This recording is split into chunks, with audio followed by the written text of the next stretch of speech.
Hello learners, I welcome you all to the third segment of this lecture number 42. We've been discussing about particular exception. So I'm going to discuss two headings for this segment which can be considered as particular exceptions that provide an exception for protecting the environment in an international investment agreement. So one is expropriation provision, then we'll also look at expert reports provision or appointment of experts provision. So the expropriation provision, as we've already discussed in the fourth week of the course, I hope you understand, you remember the concept that we discussed there. This is expropriation is the most severe form of interfering with an investor's property, and it could be a nationalization also, wherein the government acquiring the investment and carrying on the business activity itself by itself. That is one form, nationalization, or it could be a direct expropriation, that is the government may acquire the investment made, and this acquisition of the investment will be non-arbitrary, non-discriminatory on payment of compensation following the due process with the exercise of sovereign power, and it will be done for a public purpose. When all of these conditions are satisfied, then we say there is a direct expropriation, or the expropriation can also be indirect. Even when there is no formal transfer of title or formal transfer of ownership, still there could be substantial deprivation that has happened to the investor. So expropriation could be of many forms. But what we see interesting is the expropriation provision will also contain one exception, which will say that any measure that is taken for public welfare purpose, that is for protecting the environment or for protecting the public health, that will not amount to indirect expropriation. That is what we generally see. Sometimes such an exception that allows for a government to take a measure for protecting the environment that may violate the expropriation provision will be covered within that exception itself. So this is how generally it works. Sometimes this is a provision that you will find in the annex as well, annexures or protocol to the BIT. Even the exception is not provided in the main text.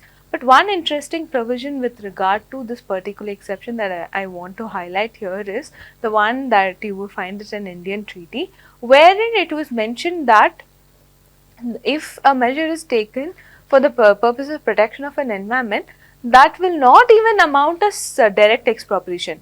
Ideally, the most common provision is that will not amount as indirect expropriation, but the Indian BIT provided that it will not even amount to direct expropriation. So I want to highlight more on this provision.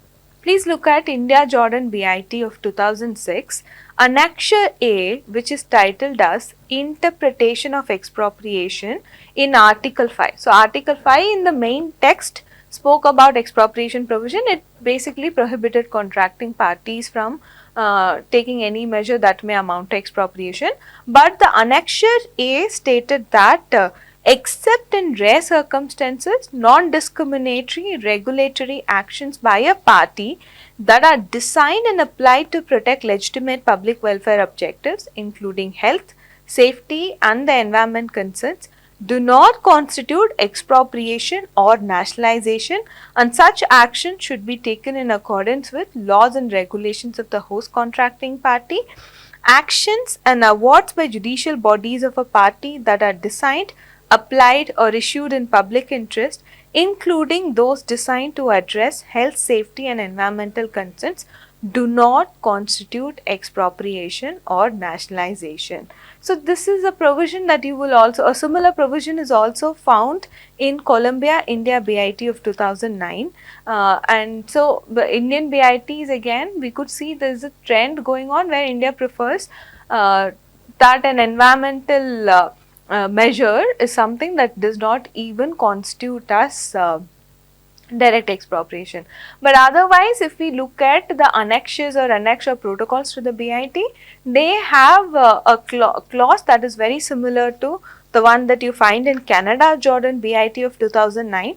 So if you look at the Canada-Jordan BIT of 2009, Annex B.13, the first paragraph, which is titled as expropriation, provides that except in rare circumstances such as when a measure or series of measure are so severe in the light of their purpose that they cannot be reasonably viewed as having been adopted and applied in good faith, non-discriminatory measures of a party that are designed and applied to protect legitimate public welfare objective such as health, safety and the environment do not constitute indirect expropriation.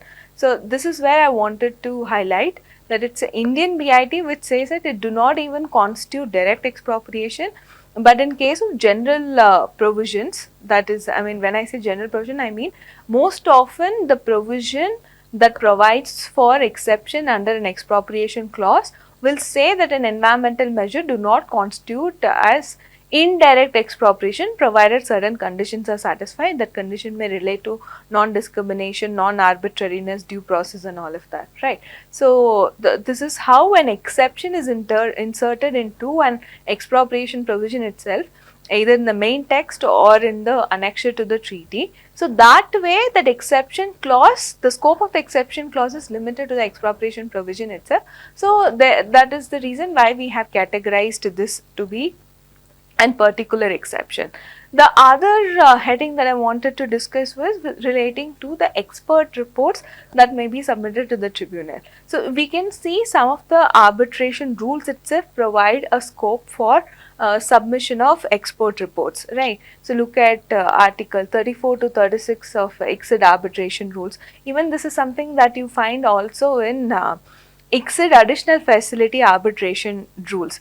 To give a very brief background to what's the difference between ICSID arbitration rules and ICSID additional facility arbitration rules, I will tell you that in case of ICSID arbitration rules, it will be applicable only to those disputes where the investor's home state as well as the host state, both of them are parties to ICSID convention. If only one of them is party to ICSID convention, then ICSID additional facility rules will be applicable. Even you find the provision with regard to accepting expert reports in UNCITRAL arbitration rules as well. So, mostly even if it's not given in the bilateral investment treaty, it somehow the tribunal gets the power to look at expert reports pursuant to the arbitration rules itself. Otherwise, some BITs also have they have a provision with regard to expert reports. When can a tribunal get expert reports and all of that. So, we are now looking at the expert reports itself. So, if we look at expert reports, so one of the point or the provision that clarifies that an arbitral tribunal has a power to ask for expert report in case if there is an environmental regulatory measure that gets challenged. So, that is why this provision also sort of a particular exception, because some power of the tribunal gets invoked pursuant to this. So, that is why we also consider this to be a particular exception. One example for this particular provision on expert report, we can find it under Article 33 of Canada Mali BIT. In Canada Mali BIT, Article 33 states that without prejudice to the appointment of other kinds of experts, where the appointment is authorized by the applicable arbitration rules and unless disputing parties disagree, a tribunal may appoint experts to report to it in writing on any factual issue concerning environmental, health, safety or other scientific matters raised by a disputing party, subject to such terms and conditions as the disputing parties may decide. So, that is why, since some sort of a power is given to the tribunal to ask for expert reports and when an environmental measure is challenged, there is some sort of a significance we can attach to such provision. I mean, otherwise if we look at the number of agreements containing such provision, that is very few, right. Very few agreements has this very few international investment agreements has a provision with regard to seeking expert reports. Even if it is not there, the tribunal could anyway invoke the arbitration rules, but still we do see some international investment agreements containing this provision that we can put it in the category of particular exception itself, because the tribunal gets a power to seek expert report in case of environmental matters. Right. So I would like to conclude this segment here. We've already discussed expropriation and expert reports. We will also talk about right to regulate provision, and then we'll talk about annexes, annexures and all of that. Then we will conclude this segment by talking about other miscellaneous particular exception provisions for protecting the environment. And we'll end this lecture with a discussion on preamble and how environmental protection provisions are also found in the preamble of an international investment agreement. Thank you.